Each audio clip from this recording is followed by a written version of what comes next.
Hey, what's up, folks? Welcome to another episode of the Guitar Shack. I haven't done these in a while, or one of these in a while, just because I've been trying to figure out some interesting topics to talk about, and honestly, just where to go with this channel still. But I kind of came to the conclusion, just put something out there and see if people take to it.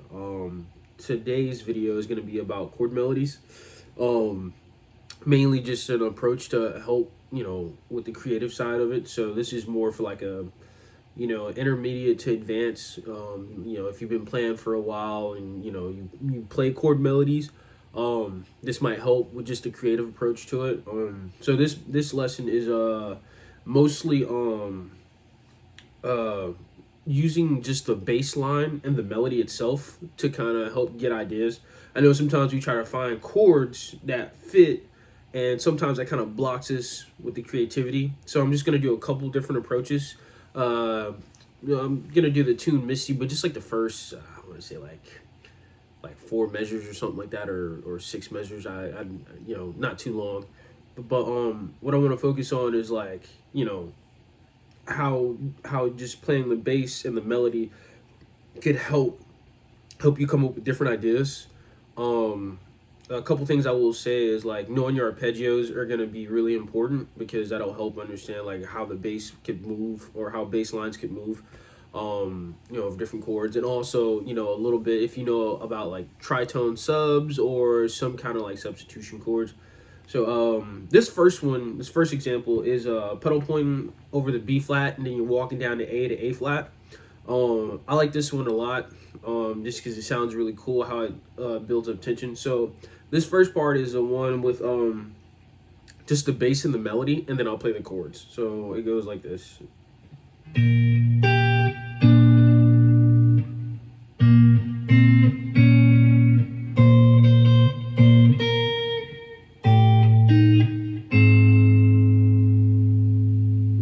So that's just the bass and the melody.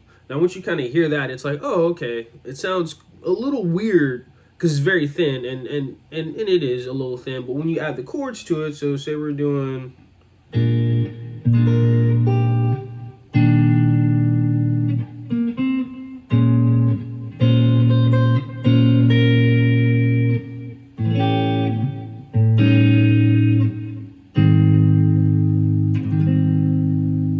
So that's with the full chords. The thing I like about that one is when you pedal over that B flat, it builds a little bit of tension, and then that half step down kind of helps really builds it up. And then when you resolve it to the A flat major 7, it's nice because that tension is released. So that's one example. Another one is where you do kind of like a 2-5 thing, where it's like 2-5 to E flat, and then it's a 2-5 to B flat, and then that 2-5 to A flat. So this is what this sounds like with just the bass and the melody.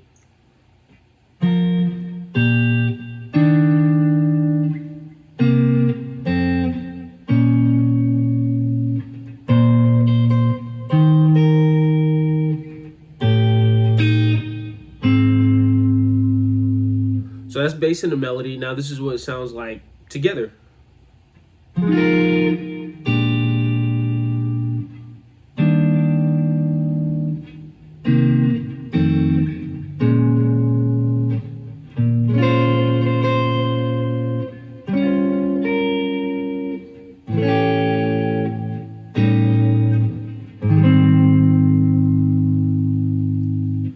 And that's what the second example sounds like with the chords. So one example had, the first example had the pedal point where you sit on B flat, and then it's a half step walk down to A, and then resolves A flat. Another way to go about it was the second example where it's a 2-5, where it goes 2-5 to E flat, and then 2-5 to B flat, my bad. So that's going C, F, B flat, and then you still could do then 2-5 to A flat, but I still added that A in there just to kind of give it a little bit more tension before you release the tension. So those are a couple ideas and a couple ways you can use that. And there's plenty combinations or plenty ideas that you can put together with that. But I would say, start with the bass line, and then, add the melody in there and see how it sits on the guitar. Find different areas and find different ways to come up with a bass line over the melody. I think that would help a lot. At least, you know, in my humble opinion, it'll help come up with different ideas, different chord melody arrangements.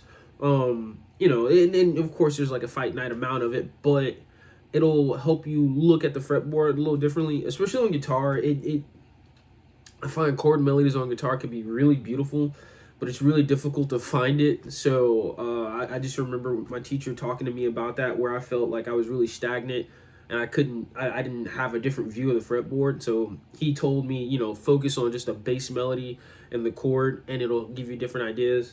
Like another one of my favorite ideas is it's a little similar, but you can do like this one.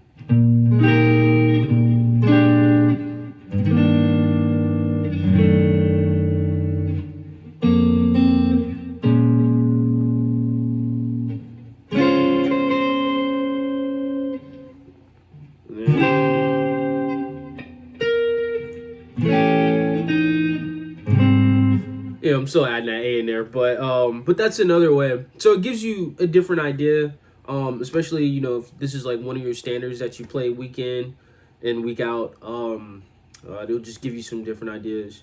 But yeah, that's just a quick lesson on using the bass and the melody, and you know, trying to look at the fretboard differently and coming up with different ideas, and not worrying about so much of the chord structure. You're just coming up like, all right, let's think about bass movement and the melody. I think those are really important. You know, especially like if you ever like heard like a duo gig where it's just like maybe bass and saxophone or bass and vocals, it sounds really cool. So when you add in that extra harmony, that bass line moving the way it does, it's a really cool aspect of music. Yeah, you know, let me know what you guys think. If you have any critiques, questions, comments, concerns, you know, leave a comment or anything, and I'll do my best to get back to it and try to answer as thoughtfully as I can. Also, if you guys want PDFs, you know, let me know. I may be a little slow with it just because of, you know, work and stuff, but, you know, let me know what you guys think. If you like what you hear and you just want to support, you know, like, comment, subscribe, or, you know, just checking out the channel, you know, be great. Any support is appreciated, and yeah, thank you guys. All right, I'll see you around. Peace.